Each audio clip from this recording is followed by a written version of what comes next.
सकट व्रत कथा। देवरानी जेठानी की ये कथा एक बार जरूर सुने।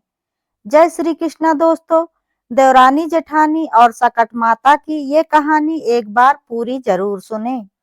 माघ मास के कृष्ण पक्ष की चतुर्थी को सकट चौथ का व्रत किया जाता है।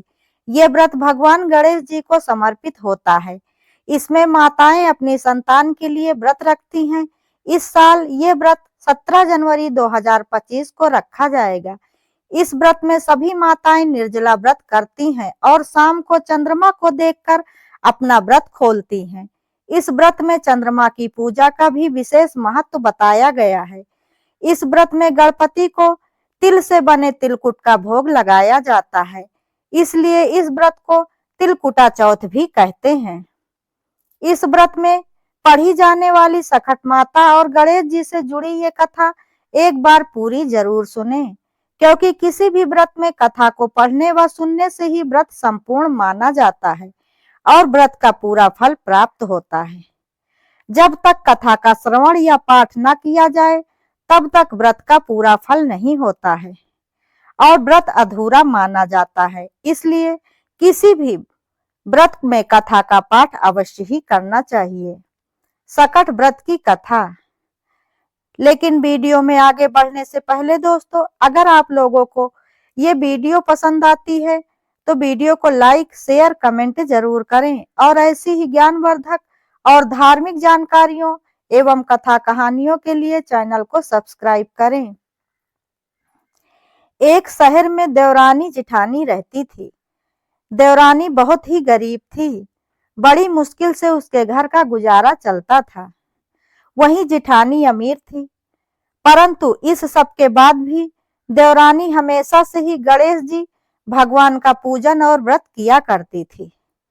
देवरानी का पति जंगल से लकड़ी काटकर बेचता था और देवरानी घर का खर्च चलाने के लिए जेठानी के घर में काम करती थी और शाम को जो भी बचा हुआ खाना होता था वह जेठानी उसे दे देती थी। इस तरह से ही उसके घर का किसी तरह से पालन पोषण चल रहा था। इसी तरह करते करते माघ मास में गणेश चतुर्थी का व्रत आया, जिस व्रत को देवरानी ने रखा। लेकिन व्रत की बहुत बड़ी तैयारी करने के लिए उसके पास कोई पैसे नहीं थे, इसलिए उसने तिल व गुड़ लाकर तिलकुटा बनाया। पूजा करके तिल चौथ की कथा सुनी। उसके बाद जेठानी के यहाँ काम करने चली गई। उसने सोचा शाम को घर आकर चंद्रदेव को अर्घ देकर जेठानी के यहाँ से कुछ खाने को मिलेगा तो वही बच्चे और पति सभी खा लेंगे। परंतु उस दिन शाम को जब जेठानी के घर खाना बनाया तो उस दिन उसकी जेठानी का व्रत होने के कारण सभी ने खाना खाने से मना कर दिया।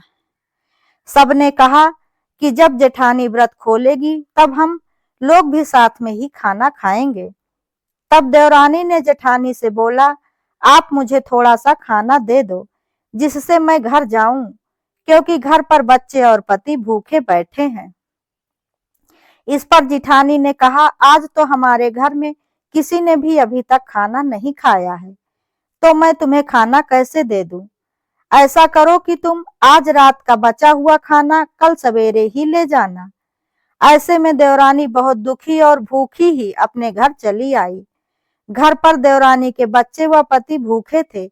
वे सभी लोग देवरानी का आस लगाए बैठे थे कि आज तो त्योहार है, इसलिए कुछ पकवान आदि खाने को मिलेगा।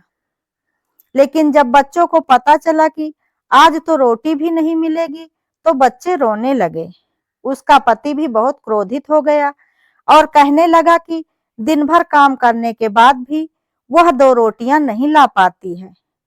परंतु देवरानी बेचारी सकट चौथ की रात गणेश जी को याद करते हुए रोती रोती पानी पीकर सो गई। उस दिन सकट माता बुढ़िया का रूप धारण करके देवरानी के सपने में आई। सपने में उन्होंने देवरानी से पूछा कि सो रही है या जाग रही है? देवरानी बोली, कुछ सो रही हूँ, कुछ जाग रही हूँ। बुढ़िया माई ने कहा, भूख लगी है, खाने के लिए कुछ दे। इस पर देवरानी ने कहा कि क्या दूं, मेरे घर में तो अन्न का एक भी दाना नहीं है। जेठानी बचा हुआ खाना देती थी, आज वो भी नहीं मिला। सकट चौथ की पूजा का बचा हुआ तिलकुटा छीके में पड़ा है, वही खा लो। सकट माता ने तिलकुटा खाया और उसके बाद कहने लगी, निपटाई लगी है। इस पर देवरानी ने कहा, बुढ़िया माई बाहर कहाँ जाओगी, कोई जानवर काट लेगा। ये मेरी झोपड़ी खाली पड़ी है, आप यहाँ पर कहीं पर भी निपट सकती हो। आपकी जहाँ इच्छा हो वहां निपट लो। इसके बाद सकट माता बोली कि अब इसे पोंछू कहाँ। इस पर देवरानी ने कहा कि बूढ़ी माई मेरी साड़ी से ही पोंछ लो। इसके बाद वह बूढ़ी माई चली गई। लेकिन देवरानी जब सुबह उठी तो यह देखकर हैरान रह गई कि उसका तो पूरा घर हीरो और मोतियों से जगमगा रहा था। उस दिन देवरानी जेठानी के यहाँ काम करने के लिए नहीं गई। जेठानी ने कुछ देर तो अपनी देवरानी की राह देखी, परंतु जब देखा कि देवरानी अभी तक नहीं आई तो फिर उसने अपने बच्चों को देवरानी को बुलाने के लिए भेज दिया।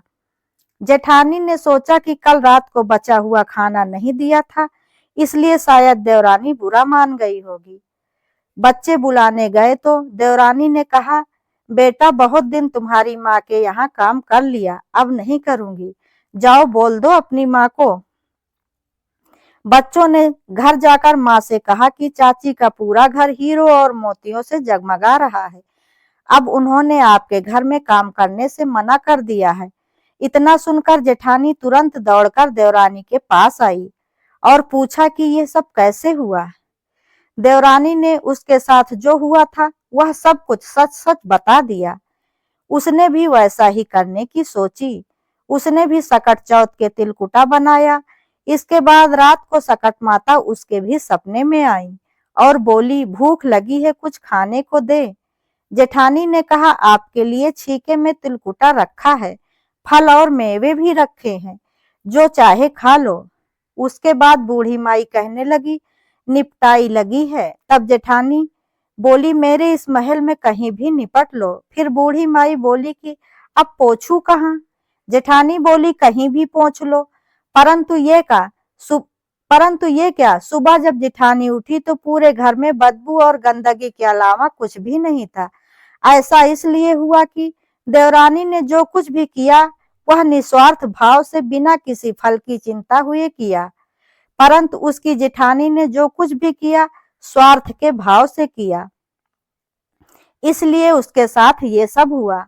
हे सकट माता, हे गणेश भगवान, जैसे आपने देवरानी पर अपनी कृपा दृष्टि की है वैसे ही कृपा हम सब पर भी करना और सबके घर में धन धान की कमी कभी भी नहीं करना और सबके संतान को सुखी दीर्घायु व अच्छा स्वास्थ्य देना। जय हो सकट माता की। दोस्तों, अगर आपको वीडियो पसंद आई हो, ये कहानी पसंद आई हो तो वीडियो को लाइक शेयर कमेंट जरूर करें। धन्यवाद।